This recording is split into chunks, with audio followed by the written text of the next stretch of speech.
Welcome to Creative Jean. My name is Ambrosia Fox. In this tutorial, we're going to see how I like to seam my hung hems. This is a technique that can be used on multiple different things, and I'm going to show you a couple different swatches and how to do them. As you can see, it lays completely flat. It is one of my favorite ways to finish off a hung hem. Let's get started. In this swatch, I'm going to show you how to do both sides. On this side, you can see a crochet chain look, and on the back, you'll see two different sides look a little bit different. I'll show you why in just a minute.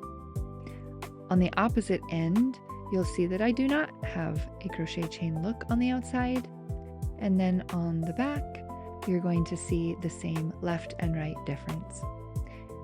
The second side is a bit more stretchy than the crochet chain. This swatch is what's called a mock rib. It's one of my favorites for necklines. You can even do it on vest, shoulders, anything where you want a really soft look. You can even send some elastic through there or a cordage of some sort.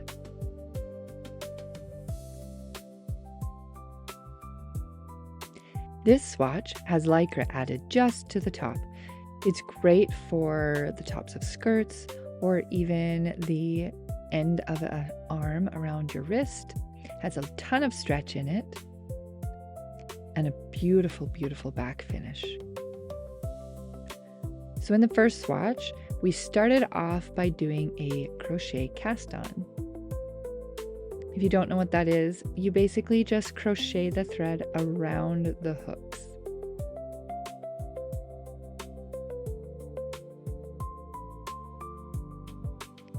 It makes the fabric less stretchy, so you need to make sure that you are using it in the right application. If you want something that is more sturdy, this is a great way to start. We're going to hang some cast on combs and some weights, and then just knit across.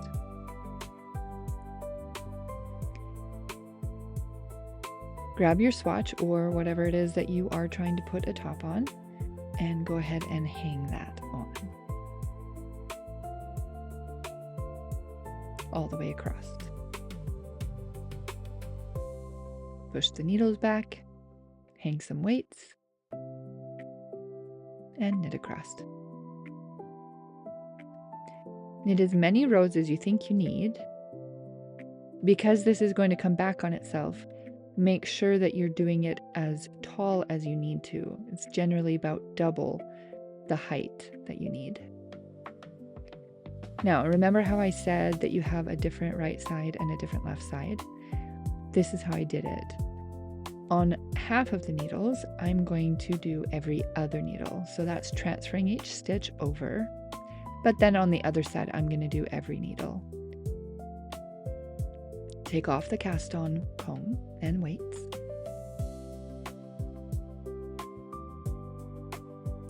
And then grab it and hang it, just like you would a normal hung hem.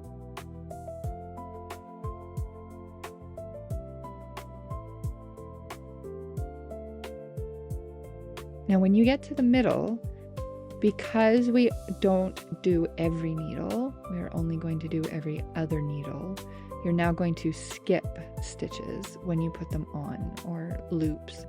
So just make sure that as you're trying to figure out which one you put up there, that there is a loop that is being skipped. That way you keep it all lined up perfectly.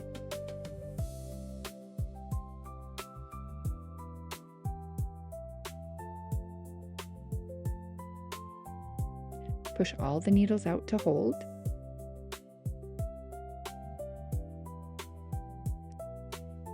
Get a length of yarn that's twice the length of your needles. Now the needle that I'm using is not your regular darning needle that's blunt. It actually has a pointy tip. And the reason is because when you're doing this needle seaming, if it's pointy, you can run the point of the needle down the side of the latch hook and you will for sure catch that back stitch. If you don't catch the back stitch, you'll end up with a run. So you can't actually use a darning needle, or you'll run the risk of moving or losing that last stitch on there. So as you can see, I'm just running it through. I haven't pulled it all the way until about the 5th stitch in, and then you bring it nice and tight. Not too tight, just snug. As you can see, I'm putting my needle through, and then I pop the butt end of the needle back down through the needles. That makes the thread not all bunch up, and it makes it faster. So you're just pulling through just as much as you need just to get to the next stitch.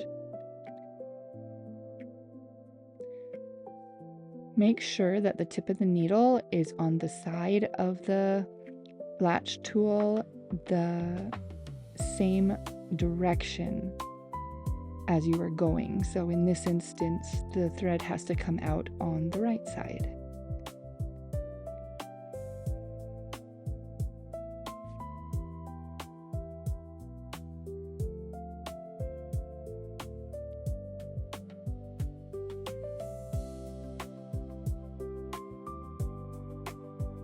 And of course, when you're doing this side, if you choose to do this one, then you're just skipping.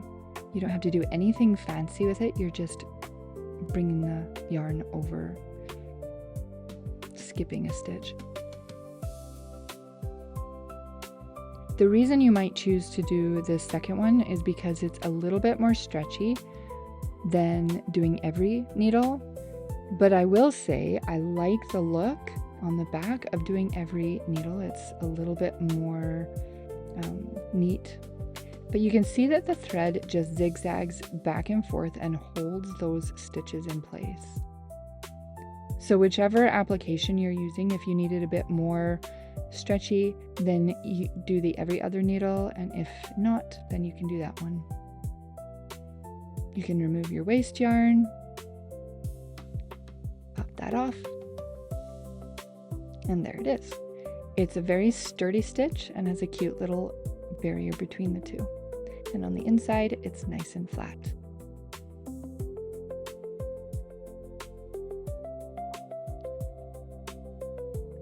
With the crochet chain cast on, it's not as stretchy as this next one.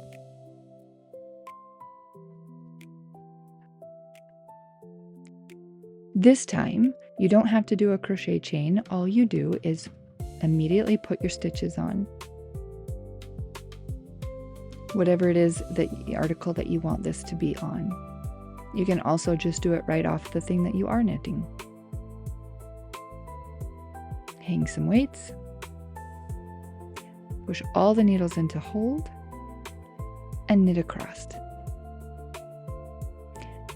Now, set your counter and knit as many rows as you need to. Pull up and rehang that hem all the way across. You can see here I did half every other needle and half every needle. Measure. Do the same thing. Bring the needle up through both of those stitches all the way across.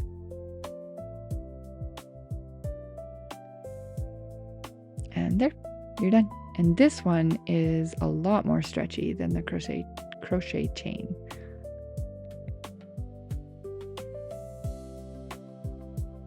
This side is even stretchier. So it just depends on your application, which one you're going to choose.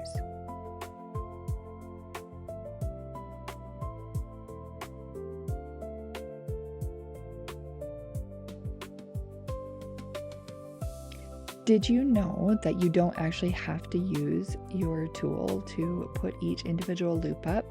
You can just hold the fabric up, stretch it out a bit, and push the needles through. This works if you don't need your waste yarn on your project, if you're not worried about having to undo it to a certain point. It's quite a lot faster, And you just pull off the waste yarn when you're done. You can check that every stitch is on there. Put a clip on the end, push all the fabric back against the machine, all the needles out, and knit across. Now this one was the sample at the beginning that I showed you that was a mock hem. Mock hems are done with every other needle. That gap between is just going to form a bar, and that bar will force the fabric to go backwards. Then when we fold it over on itself, those bars will be hid on the inside of the fabric. Makes a really soft look to the fabric. This is what I really love on my necks. So now we're just going to go ahead and hang the hem.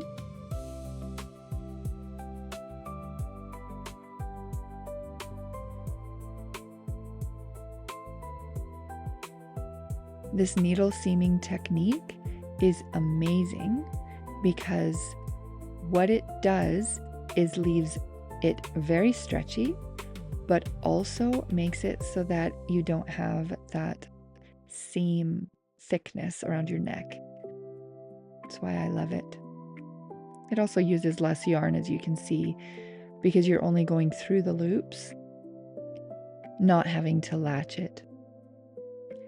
Now here I'm going to show you, if you bring the yarn out on the other side of the needle than the direction that you're sewing, it gets wrapped around it, which actually ends up using more yarn. So I just brought the needle back on the other side. So again, I'm going on the left side of the needle now, but that's because that's the direction that I am stitching. So anytime you do this, just make sure that the needle's coming out on the opposite side, or you're going to form a bigger loop than necessary. And there it is. And this one, because it's not every needle, will have that every other needle look, but it is very soft. There's no holes. And once it's steamed and pressed, not pressed, but steamed and blocked, it will look amazing and be really soft and really stretchy and not rub on your neckline.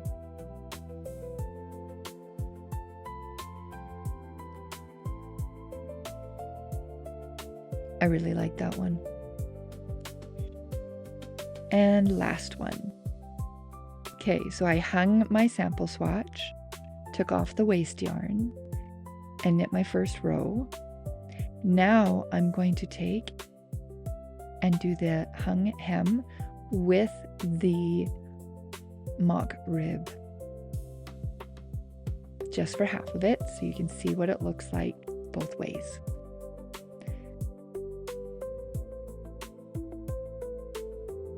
Push it against the machine, pull out all the needles, and this time we're going to add a little bit of cobweb lycra. Now it only goes through that feeder. It does not go up into the spring.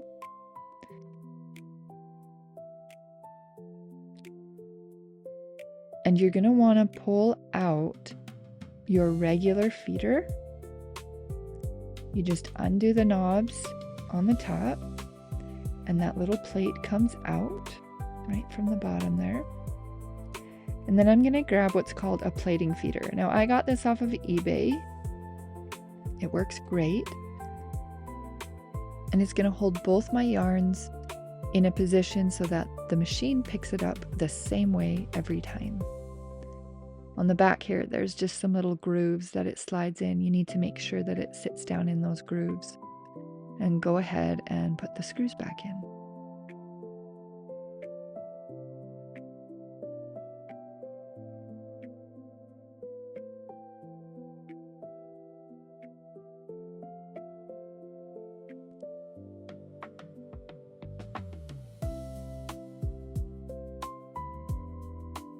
Okay, so now we're going to divide it up. So I'm going to put my main color yarn in the front feeder, and I'm going to put my other yarn around the side with the lycra. It's very tiny, you probably can barely see it there. but I'm going to put the Lycra with that second yarn. And then make sure that you get it around the side into the back part of the feeder. So that second slot. And then you're going to have to hold on to the little tail of Lycra so it doesn't bounce back out. And knit across. After you hang weights, of course.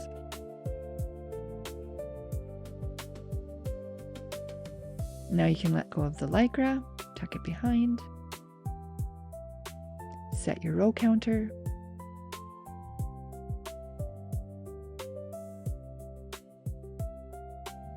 and knit as many rows as you need. Because this has Lycra in it, you need to take note that it is going to shrink up. So do a test swatch and see how many rows you need to do, but just so you understand, it is going to shrink quite a bit actually.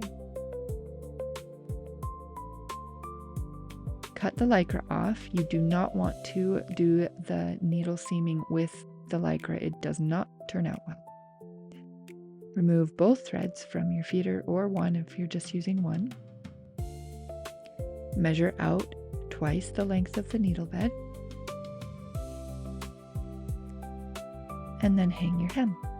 You'll see that there's these long bars followed by little bumps. Those little bumps are the ones that you pick up and put on the needles.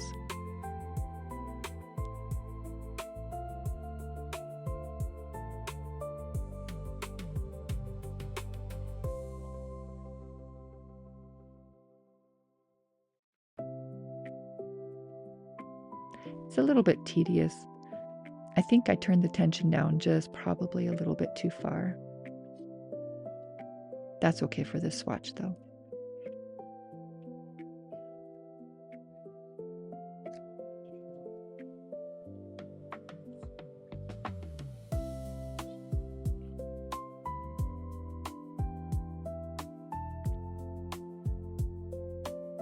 And you can see here, it gets a little bit more time consuming when it's every needle.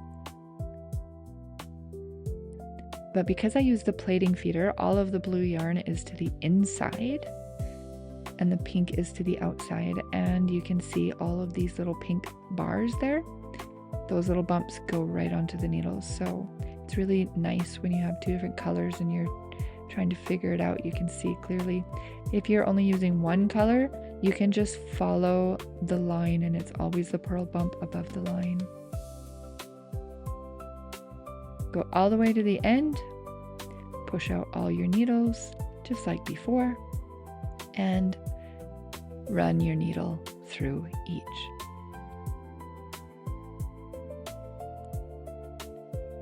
Let me give you a different view so you understand.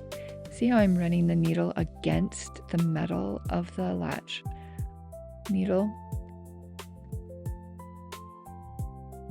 That way I catch both of them.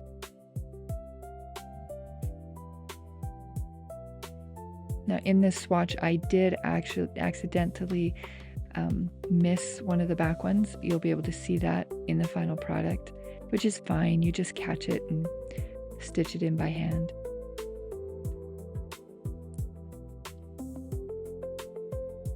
The smaller the tension, the tighter the loops are, and the more chance you have of missing. But I think the end product is worth it anyway.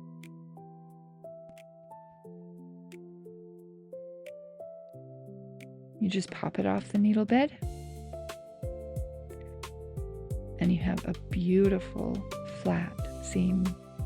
Yeah, there's the one I missed right there.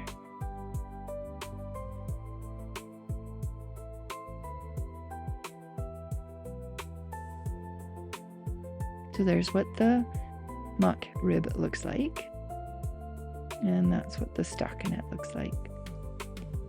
Now watch as you steam it, see how it's shrinking and it hides those mock rib lines and the bars there to the inside.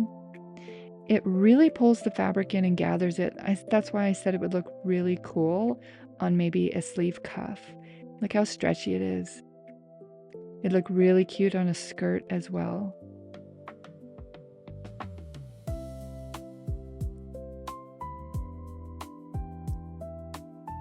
And you can, if you want, just run a little cord through that and have a drawstring look or effect in that little hole there.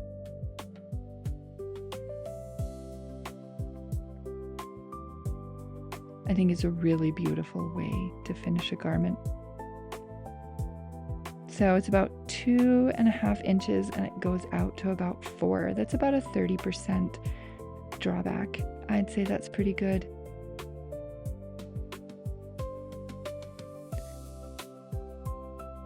It bounces back like that because of the Lycra.